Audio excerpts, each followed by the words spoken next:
Hey now, good morning. Today is Saturday, February 3rd, 2024, and I refuse to say Happy Black History Month when Black History is 24/7, 365 days of the year.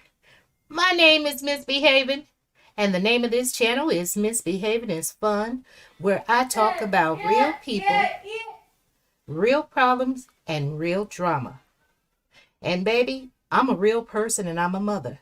So occasionally I may have to pause or mute the mic to go and help out my son. But anyway, we were abruptly, the live had to be ended last night. And I was quite shocked to know that there are men in the Melometer Nation that look like this. Now, I thought the Melometer said they were based on black excellence. I thought the Melometers were all things positive. And most importantly, I thought the Melometers were against toxic men. Baby, I don't know too much about Mr. Freddy Tiffany right here. But what I do know is that he's very disrespectful to female. He has called Miss Wanda out of her name, Ariane Curry out of her name, talked very disparaging about anyone that do not kiss the butt of Melody Shari Rodgers, also known as Melody S. Holt, from the hit show Love and Marriage Huntsville. Now, I know what Freddie is doing when it comes to building his channel, and I'm not mad because you can't knock the hustler. Baby, you got to charge it to the game. See, he knows, like so many others know, that if you align yourself with Melody Shari Rodgers and the Melometers, baby, they will help your channel grow expeditiously. Baby, I've never seen so many college-educated Christian women promoting a man that looks like this, while at the same time trying to villainize Martell. Baby, I hate to profile and stereotype, but considering I used to be from the hood, baby, Freddy Tiffany right here, he look like he sit up in the house all day, smoking Marlboros, rolling a blunt, and playing on a PlayStation 2. And baby, if you squint your eye, just squint it just enough, you might be able to see a blow-up mattress in the background. Baby, the Melometers and Melody Shari Rodgers can never say that they don't support toxic men, because baby, Freddie admitted himself that he is a toxic man. Let me tell you something. Honey, I'm going to post some photos. Baby, I don't know if Freddie might need to go to the doctor and have his liver checked out, because, baby, he got a belly bigger than mine. And I done had 4 children. Okay? But his belly's bigger than mine. And ain't nothing cute about this. Now, in one of his videos, he claimed that he had just gotten off work.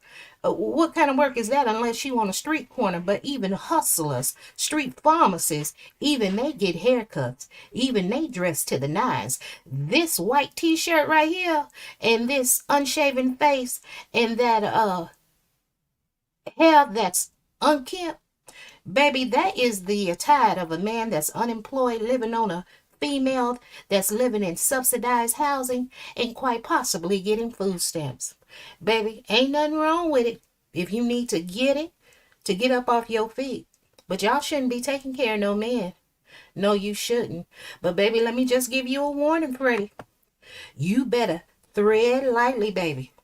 Because those Melometers are supporting you today. And as soon as you say something wrong, baby, they're going to get rid of you tomorrow. But congratulations on growing your YouTube channel. I noticed you had other videos on there, but they're not doing as well as all of the videos that you have up there regarding Love and Marriage Huntsville. But stick with bashing men. Leave the women out of it. But you Melometer females, baby, how embarrassing. Y'all out here looking desperate. doing anything. And to the Melometers that keep getting in my comment section talking about I'm a pick me and I haven't watched a show and I must love abuse and this, that, and the other, I will be your pick me. Call me Auntie Pick Misha, baby, because you got the right one. Let me tell you something. There are a plethora of YouTube creators that support Melody Shari Rodgers and help her spin this narrative to paint her in a good light while villainizing Martell Holt. So it's only fair that there are content creators out here on YouTube that will offer a different perspective. I have always said neither Melody Shari Rodgers nor Martell Holt are innocent. Neither one of them are victims. They are mutually combative. They antagonize each other to gain a reaction. Unfortunately for Martell Holt, there are not a lot of women nor a lot of men that are willing to come out and support him and speak up for him and make videos on him. And largely the fan base of Love and Marriage Huntsville are women. So I say all of that to say this. I don't know these people. I'm not getting paid by anyone. But I really hate repeating myself and saying the same thing over and over. So after this video here, unless I'm addressed, I will refrain from talking about all things Love and Marriage Huntsville. Because, baby, ain't nobody hit my Cash App to tell me that they support what I'm saying. So I'm going to go back to what my channel is originally about. Speaking about real people, real problems, and real drama. And what I mean by real people, everyday people that are struggling every day. They may be struggling to pay the rent, pay their light bills. They're having problems with their children, problems with their spouse, problems with a coworker. Baby, we need to talk about that and we need to laugh about it and find something funny to help uplift us. Some of you know that I'm a registered nurse. I've worked in trauma. I've worked in ICU. Let me take this man picture up out of here because I'm done talking about that. Because we're going to go back to what my channel is about. Because I am misbehaving. And the name of this channel is Misbehaving is Fun. We can talk about some seriousness. But baby, at the end of the day, I want to brighten your day. And it's about fun. Baby, let's get back to my accomplishment. And my passions are mental health, and talking about children and adults in the Down syndrome and autism community. And a lot of times they don't have any advocates. But baby, I went to work yesterday and it was funny. I work in a prison setting. So I was at work yesterday and unfortunately, I'm one of those nurses, if the patient doesn't take their medication, I'm going to find out, why are you not taking your medication? Because I have to constantly educate the staff and even the officers. When these patients are in acute psychosis, they are not in reality. You can't reason with them. They're unaware of what's going on. They're hallucinating. They're having delusions. So you barking orders or commands or telling them to do something, they don't get it. So lower your tone and watch the way you approach them. So there's this young man and very psychotic. He would always refuse his medication, but when I go down there, I found out why. He said the medication, it doesn't make him feel right. So I offered him vanilla and sure. He began taking his medicine. So I came back and one day he voluntarily came up to get his medicine from me. And I said, you know what? For doing that, I am going to give you a snicker. I am so proud of you. You came up to the medication room to get your medication without anybody forcing you to. And I said, but I don't have anything on me. I said, I will have to go out to the vending machine and get something, okay? He said, yes, ma'am. I go out to the vending machine. So the unit that I'm on, they floated me to another unit. And so if you buy one person something, it's best to buy everybody something. So I was going to buy everyone a Snicker from the vending machine. Baby, them damn Snickers was $2 and something in the vending machine.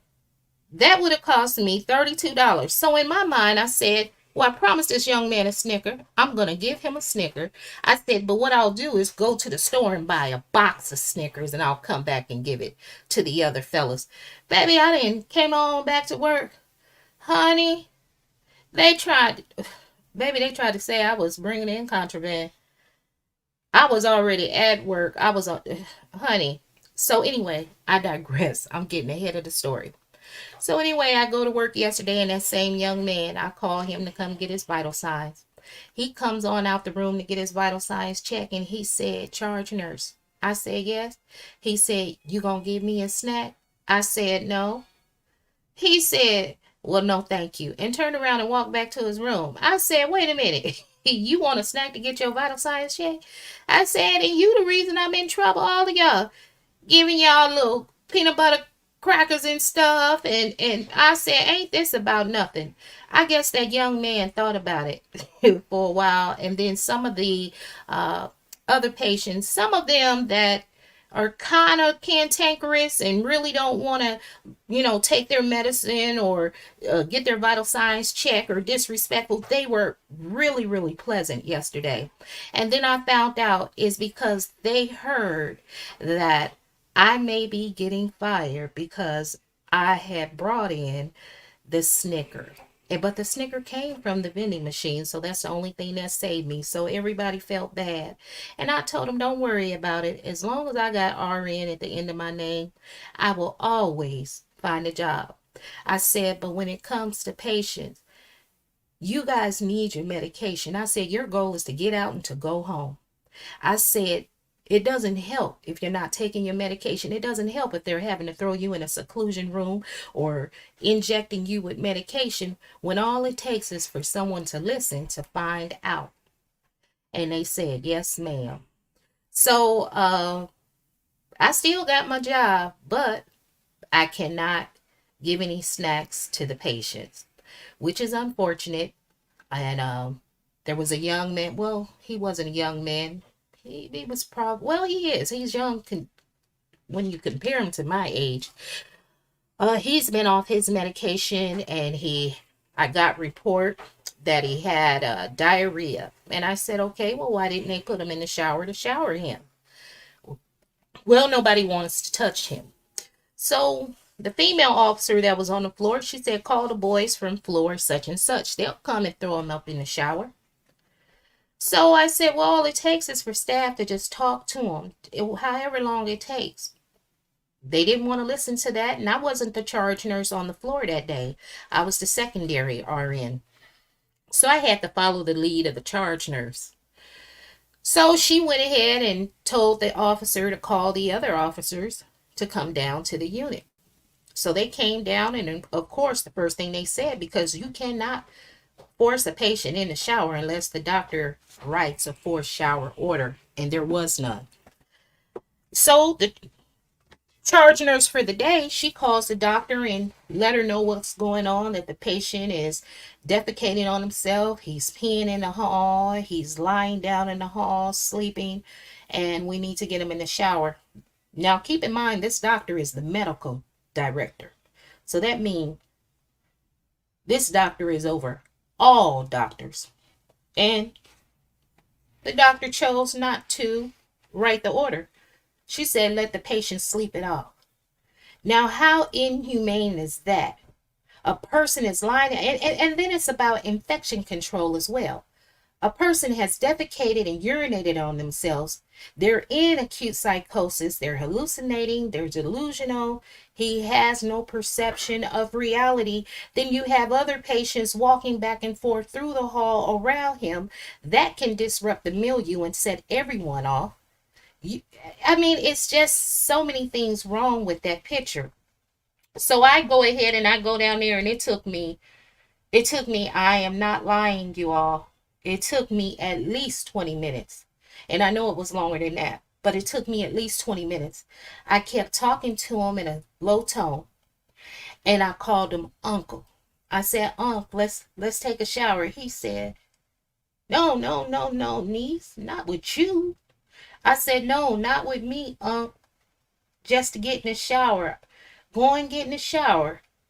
and it's nice warm water and give you some soap, some clean clothes. I said, I don't want you lying on the floor.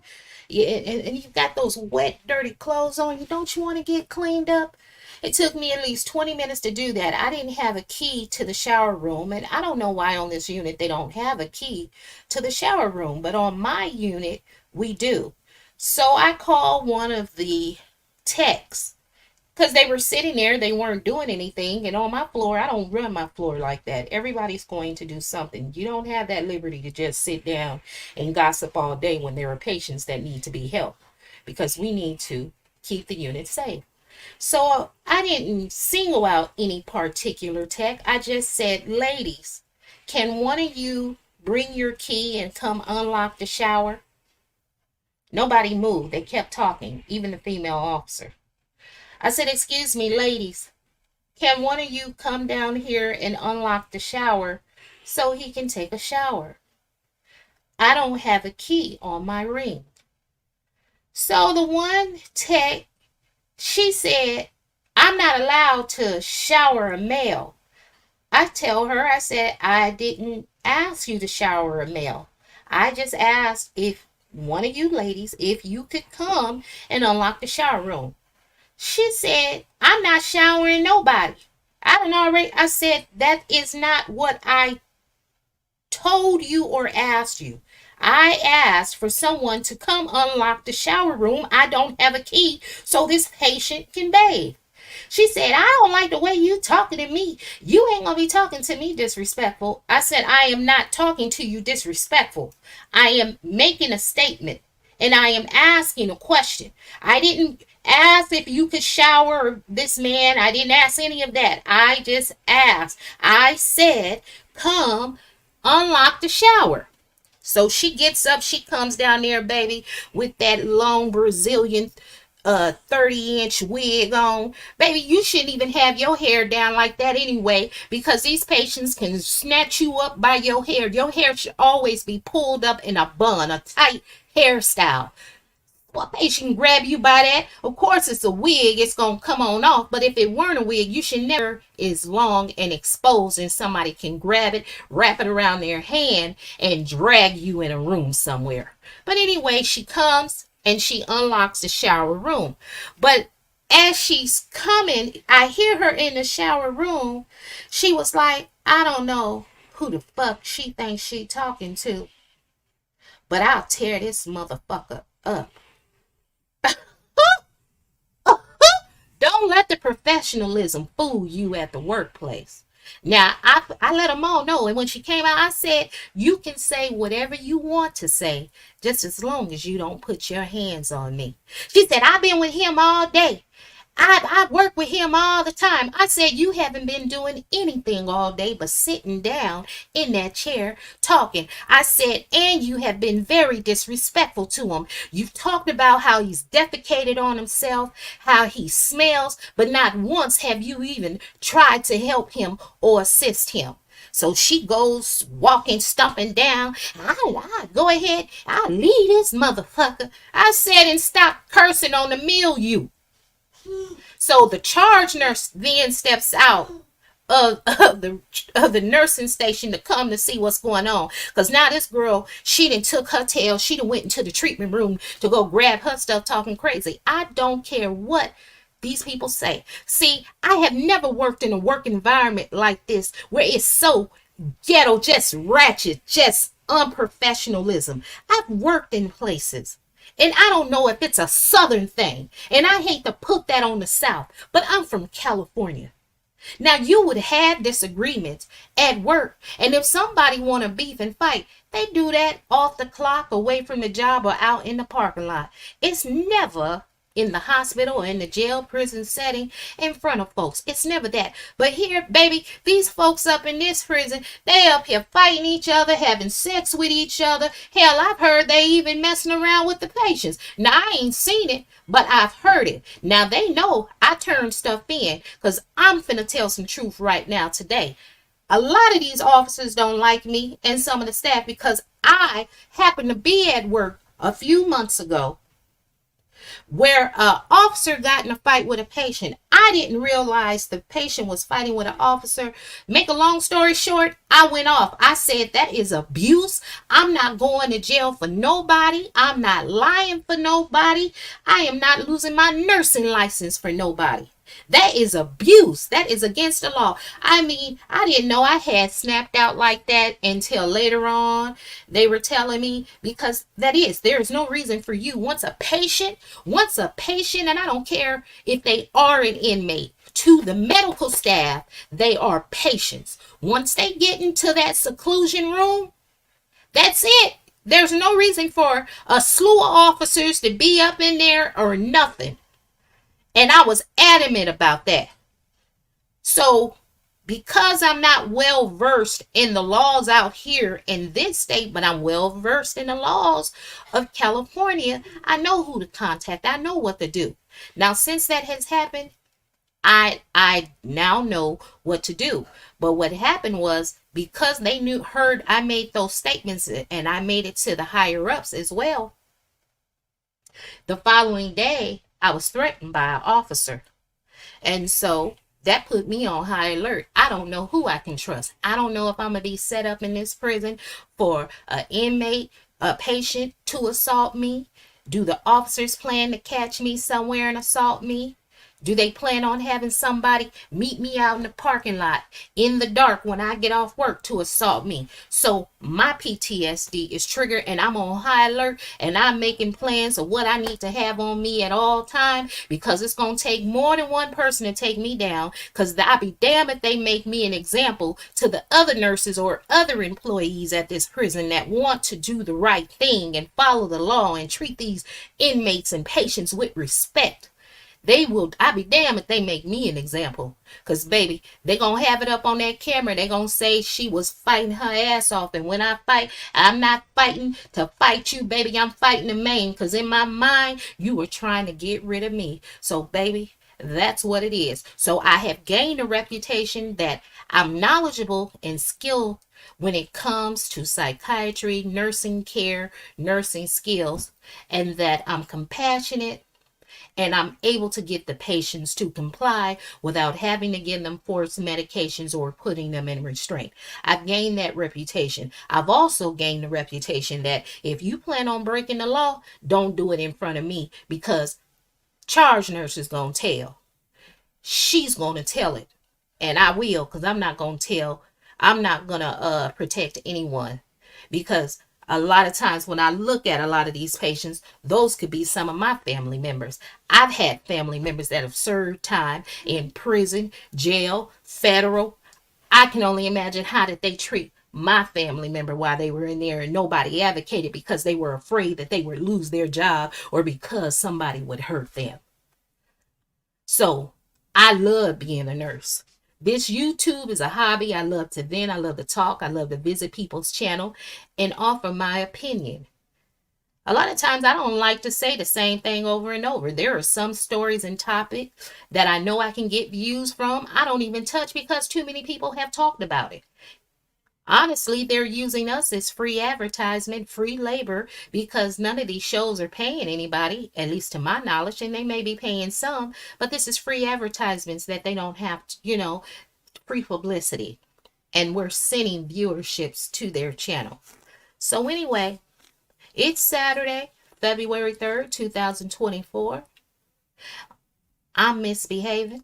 The name of this channel is Misbehaving is Fun.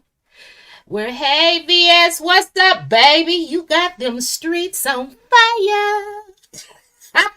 VS, you got them streets on fire, honey. I stumbled across somebody's Joan Uncut. Was it earlier this week or last week? And so I think I had dropped in her comment section to let her know you weren't blacked out. Yeah, I know you'll get it. The streets hot once again. But yeah, you everywhere. Hell, don't let me catch you over there in the mukbang community. But I know you gonna go where you gonna make some money. But thank you, BS, for always supporting. And thank you very much. But you guys, I'm gonna get on off. I've been on here too long, but I had to share that. And baby, all of these female correctional officers are getting arrested out here at Alvin S. Glenn Detention Center, baby. They out here having sex, bringing in drugs. Oh, that's your next stop. All right then. Well, let me know because I like that food. Woo. So this is my first day off. I've been working. Last night I had to abruptly end my live last night because my son is sick. You know, men, his father and I, we take care of him, and I don't know what he fed him, what he did, but my poor baby has the bubble guts. But that's right. Okay. Replay gang and reply gang. Yeah. Oh, I. But anyway, I took a couple of gems that you taught me, and it has served me well. It has served me well. But anyway, I want to close this out. Don't be fooled by Melody and the Melometers. Baby, they love toxic men. Just take a look at Freddy Tiffany. So this is Misbehaving Man, and have a beautiful day in these YouTube streets. I know. I know. Isn't that? Baby, can you imagine where I would be if I was consistent? I had a set schedule. I came on at the same time. I would have already been there and past it. But I'm thankful and I'm grateful. And boy, man, I'm honored. I'm really honored. Yep. And it's always gonna be VS3. The lady that had to create her own sector, but she in everybody's sector. Everybody know your name. All right, you all, hit the like, subscribe if you haven't done so already, and leave a comment in the comment section, even if you don't like me. I mean, even if you don't like the opinion that I have. We need to banter back and forth and have dialogue. Okay? Okay. Be safe in these YouTube streets, because, baby, ain't nobody mad but the devil. All right? All right. Thank you, VS, for always supporting.